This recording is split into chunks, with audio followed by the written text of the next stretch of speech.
What's good, y'all, man? We're back again with another video, and today we are here to do a mock draft video. Listen, I recorded this video about a couple weeks ago, but I did not like the video at all. I felt like I had to do a lot more studying, and that's what I did. I went back to look at these prospects because I feel like this draft is a lot deeper than talked about. Of course, you're going to get the Cooper Flag talks, the Dylan Harper talks. You're definitely going to get the Ace Bailey talks as much as he has the draft world. And, yeah, I don't even know where I'm going with that. But, yeah. You're going to hear a lot of those talks, but you never hear about how deep this draft is. I feel like the later teams, especially with this new CBA and the second apron shit, this is the type of draft you're looking for where you can get a player in the 50s. You'd be like, bro, what the fuck? We're watching him in the playoffs in a couple years. You'd be like, where did they get him from? This draft is deep. I'm very excited to talk about it. Before we get into this video, make sure you like and subscribe and share with your friends. But other than that, man, let's get straight into this video. This is my mock draft. I'm going to draft what I feel these teams need. And if I do have a reach, that's because I really like that prospect. So don't compare my mock draft to any others, because I'm very high on some prospects and I am very low on others. But for number one, the easiest draft pick of the draft, you're going to go with Cooper Flag.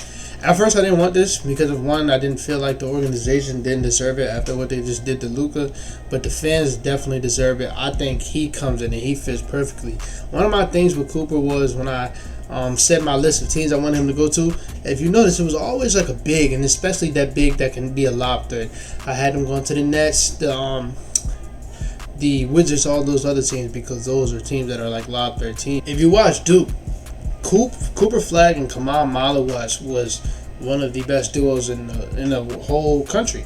They dominated, and Coop showed me that he is one of the best playmaking forwards I've seen coming out the draft in a very long time. Very good in the pick and roll, very good in the short roll, very good lob threat passer, very good passer in general. He's just an all-around talent. That's why he gets the whole generational tag, which I don't like, because I just feel like it's so. Everybody has their own reasoning and their own definition of generational, so I kind of don't like it, but he is up there, like one of the best prospects I've seen in the last 10 years, and I feel like he comes here, he can help them win instantly. I already love seeing the reports about them trying to go out there and get a point guard, because I feel like they're going to need that up until Kyrie's able to come back, but him and Anthony Davis with Derek Lively, that defensive trio is going to be crazy, and then the lobs between those two, I feel like this is the perfect spot for them, and I think if Kyrie comes back healthy, depending on what guard they get, I think they can contend quite easily and quite quickly with this group. So yeah, Cooper Flag number one, the most obvious pick in the draft. Now for number two, to me, I really wish the Spurs got like the 5th overall pick. I like the 6th overall pick, because I feel like this just messed up a lot of things that they did over the last 6 months with drafting Stephon Castle, with trading for De'Aaron Fox, which you do get a very good guard prospect, and Dylan Harper, who was very compared to Cade. I see it a lot. I also see Darren Williams in this game a lot. Very good scorer. Needs to work on the shooting a little bit, but it'll come along. The form is pretty nice.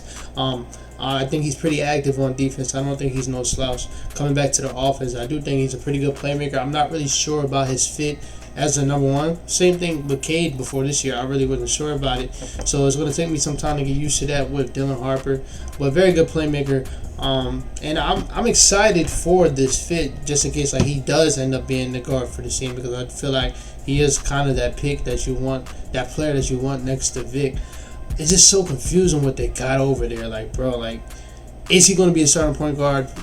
When is he even going to be on the team? Is this pick going to get traded for Giannis, or is it going to be in the KD pack? It's like, it's so confusing, and I would hate for his first year to be like this, because I feel like in this draft is Coop on his own tear, then it's him on his own tear, and I think he's going to be an all-star player in about a few years. So it sucks that it might get slowed down because of the whole draft process, but we'll see what it goes. But at number two, I'm going to take Dylan Harper.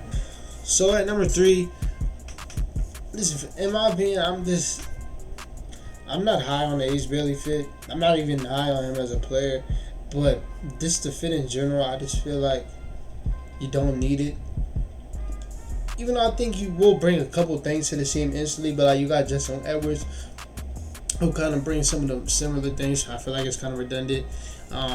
You think about Derek Queen, because the whole MB thing, you don't know if he's ever going to be the same. So you think about that for sure, and they always needed a backup big. So I feel like he can come in there and slot it and fill in that slot instantly. But I'm going to take VJ. Now you probably think that you already have Jared McCain and Tyrese Maxey, but I don't think, in my opinion, both are shooting guards. So I feel like down the line you're going to need a point guard. But I think if one was to be a point guard, I think Jared McCain can be the point guard down the line. And I think down the line, if you want to get off Tyrese Maxey, a lot of people will come and get that money. So I feel like none of them should warrant you from not taking VJS home. But I think even if you have him with this core now, I think if they do want to win next year, he fits more. Coming instantly, be a really good defender, really good perimeter defender, pretty good cutter, pretty good spot up shooter. Ended off the year very well. Started off kind of slow, but ended off the year pretty well. I do question the playmaking a little bit, but in my opinion, I just don't see him ending up being a bust. I think he's going to be a very good player. Just don't know about the ceiling that a lot of people see in him. But in a role, I think he can come in and be a very good role player instantly. And I think even in lineups where you can have a Tyrese Maxey, Jared McCain, VJ Escom, I think he kind of helps out with being that big defender. He's only 6'5", but like he's huge. Like stocky wise, he's pretty huge, pretty quick on his feet. Probably the most athletic player in the draft, and I feel like he just fits what they need for next year. Now, if you're not thinking of next year and you're thinking like, oh yeah, Embiid might not ever be good, then I think you think Ace Bailey because like the ceiling. Even though I don't see it being crazy as some may see, the ceiling is pretty good as far as like a very good two-way player that's also a pretty good scorer, like a Jaylen Brown type ceiling. That's what I see, but a lot of people see like a Pete Paul George ceiling. I don't see that. But for the ceiling, you might want to think about Ace Bailey if you're not thinking about next year. But if next year and for the year after that, the next 2 years of this whole Embiid window, whatever how long that is, I think you go with VJ Home. I think he's just the perfect player for that. And then at number 4, I think this is better off for Ace Bailey. Can kind of come in here and slide at that 3-point spot. I mean, that 3-point position next to LaMelo, next to Brandon Miller. Be a very good shooter, very good off-ball player. Just the thing in his game is he just doesn't have a good handle. The shot selection is pretty terrible. So I kind of question like how he gets better at that. Passing is none of that. And then on defense, I do like his him as an off-ball playmaker as far as defense. I think he can play the passing lanes pretty well, and I think he can be a lob threat. I mean, not a lob threat. A paint protector as far as shot blocking and everything. I think he can be pretty good at that. Pretty athletic. So I think he fits here perfectly, and they can kind of get what they wanted in Tidjane Salaam, because even as a Tidjane Salaam fan, I can admit that was probably a reach. And I think this is a perfect fit for him and for this team going forward.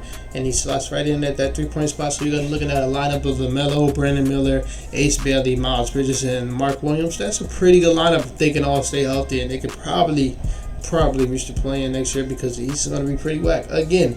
At number 5, listen. I just hate any player going here, because I just don't know what they're doing. In my opinion, I think they had pieces, so like if they want to make a play-in, they could, because Will Hardy's a damn good coach. The system is very good, but they don't want to win. So like they tank throughout the year. All of a sudden, Lauri Markkanen is missing games. Colin Sexton, you look on the scoreboard, he's not playing. Like they have a lot of pieces over here, so why would you draft Casper Shakatonis when you have Isaiah Collier, Keontae George, Colin Sexton? Why would you draft Trey Johnson if you are Bryce Sensabaugh? Why would you draft Derek Queen if you have Lauri Markkanen and Walker Kessler? Like, it's just so much over there, but they don't want to win. So I really don't want to put a young rookie over there, because I feel like it's just like you're just going to the back of the line. Because in my opinion, Bryce Sensabaugh is a very, very good basketball player, but he's just stuck in that vortex over there, and he's not even play. So watch when he ends up being on another team. We see him, you're like, where the heck did he come from? No, he was just stuck on the Utah Jazz. So I guess you take Derek Queen, and I'm thinking at this as a GM. The Lakers are going to need a center. Teams are going to need centers. And you also got to pay Walker Kessler, who's very good, about $25 to $28 million. This new CBA, you really can't do that with players like that. So you go out here, you get a rookie. I'm not high on Derek. I see it, but I question it. I question myself, when is skill never transferred to the NBA? And that's a very good question, because most of the time skill transfers. So, and he's a very skillful player, especially in the post, especially on that elbow. Very good mid-range scorer, very good scorer in general inside the 3-point line. But like 6'10" is a center, not really as efficient. The defense I'm not pretty high on at all, I'm not gonna lie. I need to see a little bit more from his passing, but I won't consider him a bad passer at all. I don't know. But I feel like I said, you think about this as a GM, I'm going to have Derek Queen going here. At number 6, listen, it sucks for Washington, because they were bad like 2 years in a row, and they got hold 2 years in a row. But in my opinion, you really cannot go wrong. You think about Trey Johnson, a legit scorer, a legit bucket from the outside, decent passer, but very, very, very good shooter, very, very, very good shot maker. You put him next to Bub Carrington, Jordan Poole, Bilal Coulibaly, Keyshawn George. It kind of feels cluttered, but you figure it out. And they also all shine in their own moment, so it's not like he's sitting behind no one like they would be in Utah. You think about Concanipple. Mostly all the same things. I would say he's probably the better defender from him and Trey Johnson, and probably the better passer from him and Trey Johnson. But the same thing. Very good shot selection. Very good shot maker, very good scorer, very good shooter. So he can kind of fit in that backcourt. But he's also 6'7". He can probably play the wing position in the NBA. My favorite thing about him is he's white. Well, that's crazy. What I mean by that is he's white, so a lot of teams are going to stick like their defensive liabilities on him, and then he would just dominate them because he did it plenty of times in the tourney where they tried to stick like the people that they didn't want to guard in the stars. They tried to stick them on him, and he just attacked them every time. And that's something you don't really see from a shooter. That's why I always say he's not a shooter. Reminds me a lot of Desmond Bane, on the lower end. He reminds me a lot of Max Strus. So you got him right here. You can also take Kamal Malawach in this start. Your own Twin Towers, very elite defensive Twin Towers. You think about that, and I might do that. I think they should think about that. You can also think about Jeremiah Fears as a very good point guard. I think him and Bub Carrington would be a very good fit. I think they'll fit pretty well together. But I'm going to take him on my watch. I just like it a lot more. I'm not going to lie. I like the thought of it. Very, very good defensive player. Very smart for a player that just started playing basketball, I believe, when he was 15. In my opinion, I see a lot of all defensive teams, and I might see a defensive player of the year. Like, he's that good defensively, can block any shot. Any shot. On offense, can catch any lob. Very good screener. He has some potential as a shooter. Very good short roll passer. I'm very high on him as a prospect. If I'm not mistaken, I have him as my, I'm gonna say 4th ranked prospect. Like, I'm very high on Kamal Malawach, and I see him sometimes fall into like 10 or 11. I don't see. I do question the rebounding though. I can get in that, and I am kind of scared. Where you question his rebounding, you damn sure question Alex Sarge's rebounding. Especially, he likes to play on the outside, but I just love the thought of pairing them two together. So that's what I'm gonna do. At number 7, again, you cannot go wrong. It's definitely one of these two. Do you take the one that might be a 22 to 24 per game score, or do you take the all-around wing that can be like a 15 to 16 type of guy when he's at his peak? I think you take CJ's replacement, and I think you do this last little run with Zion to see if he can finally stay healthy. I feel like he will come in and impact right away as a very good shooter, very good scorer. A lot of things that they wanted from Jordan Hawkins, which he kind of gave them at some times, but I think he's even better at those things, and I think he's even better at getting his own shot. Decent playmaker, like I said earlier. I feel like he fits perfectly with the team, and that is a spot that I really do want him to go to. This sucks for the Nets because I want the Cooper Flag to go here so bad. But like I said, this draft is so deep. Like, you don't get the superstar. You don't get the all-star superstar, damn near all-NBA player all his career. You don't get that. You get Casper Giacotonis. A very, very good playmaker. Very, very good in the pick and roll. I think the thing I love about all prospects going to this team is just the system and the culture that it created last year, playing hard.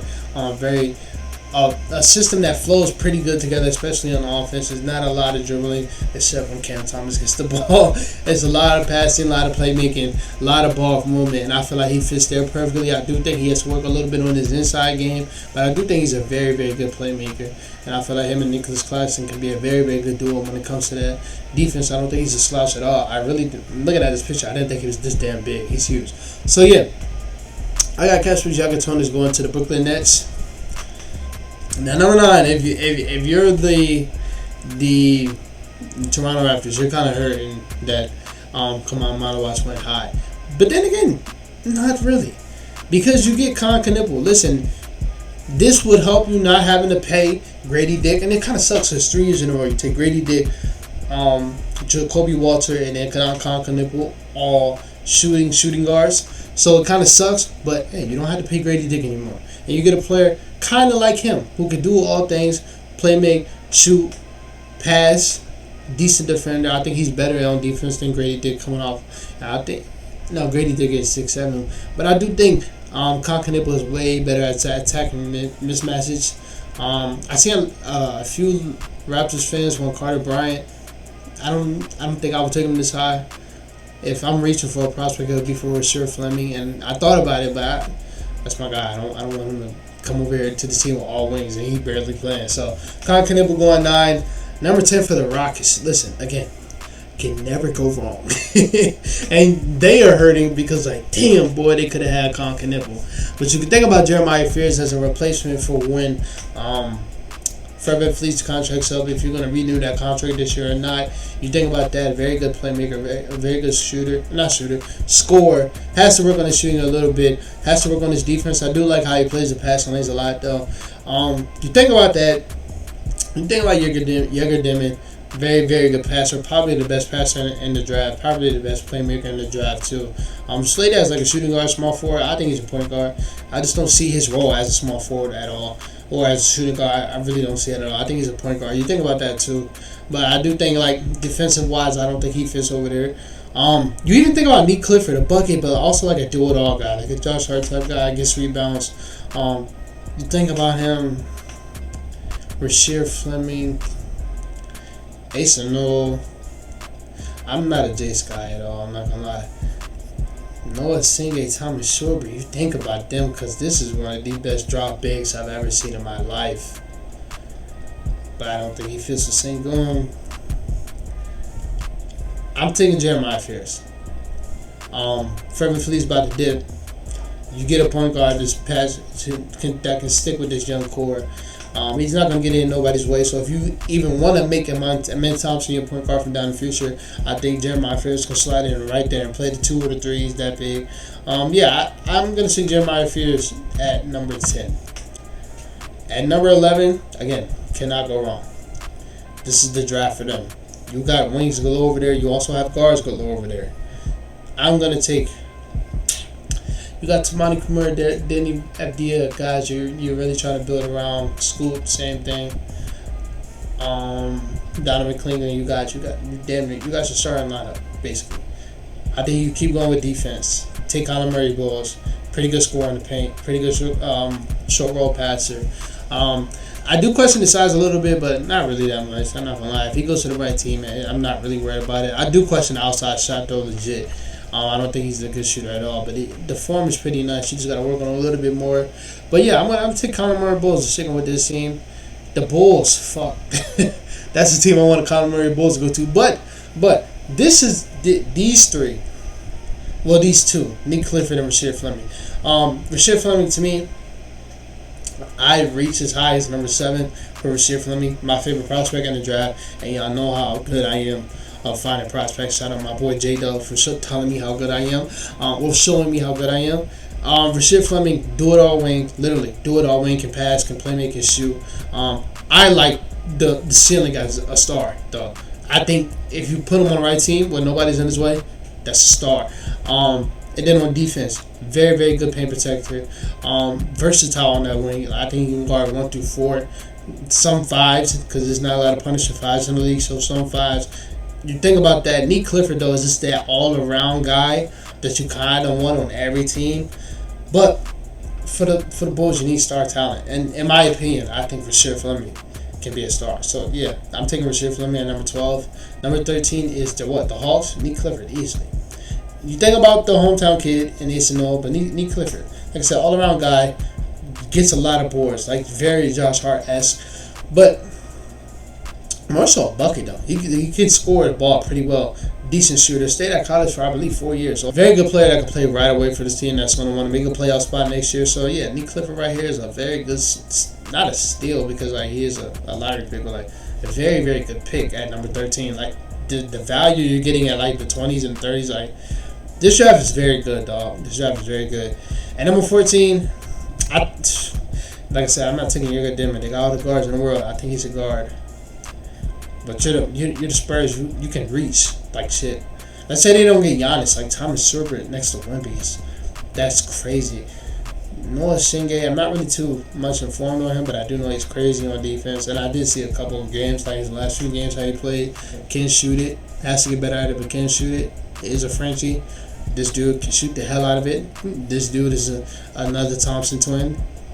So this is what I mean. Like, they can reach, and they won't be looked at as crazy, in my opinion. Nolan ended off the season pretty well. Another guard, though. Is that Boogie? Why is Boogie still on here? I'm gonna take Noah Singh and just go with this whole French shit. But that's it for the NBA. This is the NBA mock draft. I have Cooper going number 1, Dylan Harper going number 2 to the Spurs. Number 3, 76ers take VJ Ashcombe. And number 4, the Hornets take Ace Bailey. And number 5, sadly, the Utah Jazz take Derek Queen. And number 6, Washington Wizards take Kamal Malawat. Number 7, the Pelicans take Trey Johnson. At number 8, the Nets take Kasper Giacochonis. At number 9, the Raptors take Colin Knippel. At number 10, the Rockets steal, and they get Jeremiah Fierce. Like that, I really do love that draft pick now that I think about it. At number 11, the Blazers get Colin Murray Bulls. The 12, they get my favorite prospect, the Bulls. They get Rasheed Fleming, like I said, star potential. At number 13, again, I love this draft pick. The Hawks get Nick Clifford. At number 14, they get Noah Singh. Listen, I could do a first round mock draft because I love a lot of talents in this draft. But that's it for this video, man. Make sure y'all like and subscribe and share later. I will be back later on for another video. Peace out.